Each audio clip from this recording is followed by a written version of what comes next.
Friends, मैं सौरभ राठौर विपिन शर्मा एक बार अपने यूट्यूब चैनल टेक्नो स्टडी 72 में आपका हार्दिक स्वागत करते हैं। आज की क्लास हमारी टेक्निकल की क्लास होगी, जिसमें पंच एंड इट्स टाइप, पंच और उसके प्रकार के बारे में आपको पढ़ाएंगे। पंच क्या होता है, पंच का यूज़ कहाँ कहाँ करते हैं और उसके टाइप्स के बारे में आपको विस्तार पूर्वक बताएंगे। सबसे पहले देखिए पंच दिखता कैसा है, पंच होता कैसा है। तो ये हमारा है, इसे बोलते हैं पंच। ये है पंच। पंच की बॉडी में 3 पार्ट्स मेनली होते हैं। पहला क्या होता है, हेड होता है। ये हेड है पंच का। ये बॉडी होती है और ये पॉइंट होता है। बॉडी क्या होती है, बॉडी इसकी नर्लिंग। हेड पे क्या होता है, हेड पे हैमर से चोट मारते हैं, हेड पे हैमर से स्ट्राइक करते हैं, इस पे चोट मारते हैं। बॉडी क्या होती है, बॉडी होती है जो नर्लिंग की हुई होती है। नर्लिंग इसलिए करते हैं कि इसको पकड़ने में आसानी हो। इसको हम जब पकड़े हैं तो खिसके ना, इस वजह से इसकी बॉडी पे क्या होता है, नर्लिंग कर दी जाती है, नर्लिंग कर दी जाती है। और ये देखिए फिर आगे ये टेपर हुआ भाग, फिर आगे ये पॉइंट्स होता है, इसे बोलते हैं पंच का पॉइंट। इसी में क्या होता है, इसी में एंगल होते हैं। तो इसी एंगल, जितने एंगल के प्रकार से पंच को आगे डिवाइड करते हैं कि पंच में एंगल जैसे जैसे होंगे उस प्रकार के पंच होते जाएंगे। तो सबसे पहले देखते हैं पंच क्या होता है। देखो नाम से क्या बता रहा, पंच मतलब किसी न किसी के ऊपर पंच करना, मतलब कि उसके ऊपर हिट करना, उसकी मार्किंग करना। तो पंच हमारा क्या है, एक प्रकार का मार्किंग इंस्ट्रूमेंट है या मार्किंग टूल है। पंच क्या है, मार्किंग टूल है।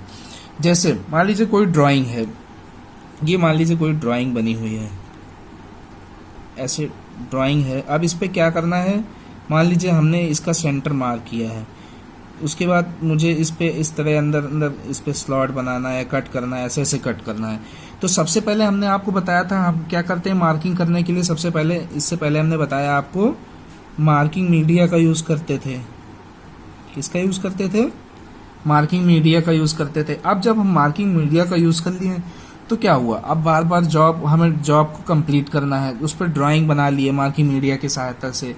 अब उसको हमें पक्का करना है, मतलब क्या, वो क्या होगा, मार्किंग मीडिया क्या होगा, बार बार छुएंगे तो क्या होगा, इरेज हो सकता है, या इधर उधर रखेंगे तो मिट सकता है। तो इन लाइनों को, इन डॉट्स को, इन पॉइंट को पक्का करने के लिए हम जिस टूल का या जिस इंस्ट्रूमेंट का यूज करते हैं उसे बोलते हैं पंच। अब आपको समझ में आ गया होगा पंच क्या होता है। क्या कह रहा है पंच के बारे में, आइए देखते हैं।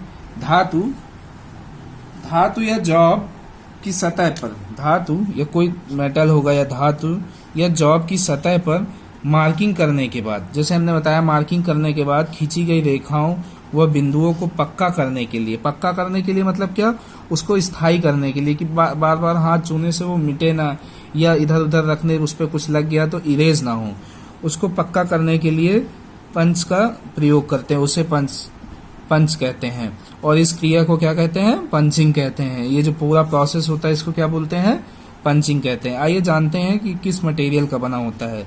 तो पंच जो होता है वो हाई कार्बन स्टील का बना होता है। किसका बना होता है, हाई कार्बन स्टील का बना होता है। जिसमें क्या होता है, जिसमें 0.7 से 0.8% तक क्या होता है, कार्बन की मात्रा होती है, ये आपको पता है। उसके बाद इसका पॉइंट कहाँ है, ये है पॉइंट। तो इसके पॉइंट को क्या कर देते हैं, हार्ड व टेम्पर कर देते हैं। इसके पॉइंट को क्या कर देते हैं, हार्ड एंड टेम्पर कर देते हैं। अब देखते हैं इसका साइज कैसे लेते हैं। तो पंच का जो साइज होता है, इसकी पूरी लंबाई और इसके व्यास से लिया जाता है। मतलब क्या, ये जो इसकी ओवरऑल लेंथ है, ये पूरा पंच है, ये पंच की पूरी लेंथ है। तो इसकी लेंथ और इसका जो व्यास है, इससे हम क्या लेते हैं, इसका ये जो डाया है, इससे हम पंच का साइज लेते हैं। तो क्वेश्चन पूछेगा पंच का साइज कैसे लेते हैं, तो इसकी पूरी लंबाई और इसके व्यास से लिया जाता है। जैसे मान लो 150 mm का क्या हुआ, 150 mm का मान लो पंच क्या है, लंबा है, और 12.5 mm का क्या है, इसका डाया है। क्या है, इसका डाया है। आपको समझ में आ गया होगा इसका साइज कैसे लेते हैं। अब देखते हैं आखिर किस किस प्रकार के पंच होते हैं। तो हमने जैसे पहले बताया आपको, पंच को उसके यही पॉइंट के अनुसार से डिवाइड किया जाता है। तो उसी अनुसार हम आपको बताते हैं कि पंच के प्रकार कैसे हैं। तो सबसे पहले देखते हैं डॉट पंच। इसके बाद हमने क्या बताया, प्रकार पढ़ते। तो पहला प्रकार में क्या है, डॉट पंच है। डॉट पंच क्या होता है, तो डॉट पंच भी क्या होता है, जैसे पंच होता है उसी तरह होता है, इसकी बॉडी पर भी क्या होता है, नर्लिंग किया गया होता है, लेकिन इसके जो कोण होते हैं, इसका जो कोण होता है, इसके पॉइंट को आगे 60 डिग्री पे ग्राइंड कर दिया जाता है। तो इसका कोण क्या होता है, तो पूछेगा डॉट पंच का कोण कितने डिग्री पे ग्राइंड होता है, 60 डिग्री पे ग्राइंड होता है। इसका प्रयोग कहाँ करते हैं, इसका प्रयोग जो होता है मार्किंग की गई लाइनों को पक्का करने के लिए किया जाता है। इसका प्रयोग कहाँ किया जाता है, मार्किंग की गई लाइनों को पक्का करने में करते हैं, ठीक।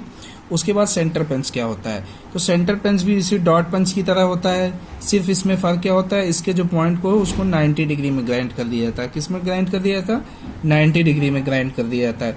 इसका प्रयोग वहां पे होता है ड्रिल होल करते समय उसके सेंटर की पंचिंग करने के लिए। मतलब कि हमें कोई जॉब है, जॉब में हमें सेंटर है, इस सेंटर में हमें यहाँ ड्रिल करना है, तो ड्रिल करने से पहले हम क्या करते हैं, इस पे सेंटर लगा देते हैं कि क्या हो, हमारा ड्रिल आउट ना हो।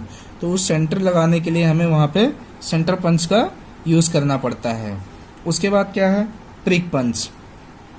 प्रिक पंच क्या होता है, तो प्रिक पंच भी क्या होता है, जैसे सारे होते हैं, इसको कितने डिग्री पे, 30 डिग्री पे ग्राइंड कर दिया जाता है। इसको 30 डिग्री पे ग्राइंड कर दिया जाता है, 30 डिग्री पे ग्राइंड कर दिया जाता है। अब इसका प्रयोग कहाँ कहाँ करेंगे, इसका प्रयोग नर्म धातुओं की जॉब पर मार्किंग लाइनों को पक्का करने के लिए।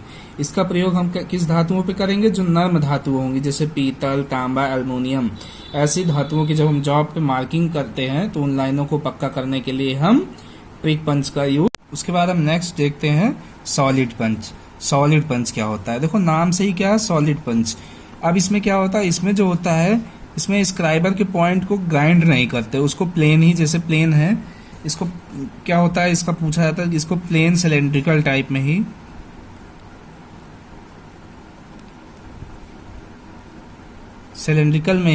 छोड़ देते हैं, तो ये ऐसे प्लेन रहता है। इसका प्रयोग कहाँ करते हैं, सुराख करने के लिए। मतलब कहाँ पे कोई जॉब है, ये जॉब बना हुआ, इस पे सुराख करना है, तो वहां पे हम किसका, सॉलिड पंच का इस्तेमाल करते हैं।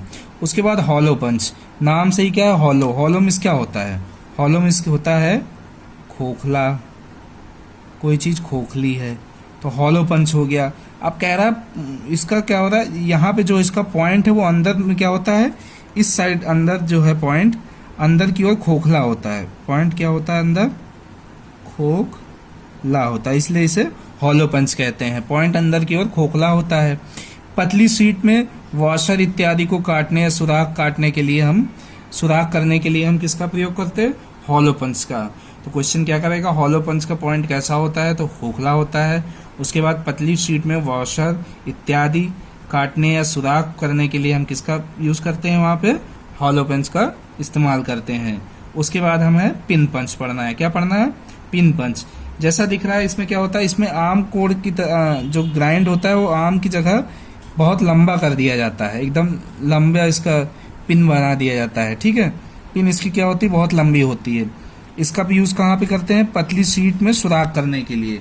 कहाँ पर ये जो पॉइंट होता है, इसका पॉइंट को हम क्या कर देते हैं, आगे की काफी आगे लंबा कर देते हैं। तो इसका यूज कहाँ करते हैं, पतली शीट में सुराख करने के लिए।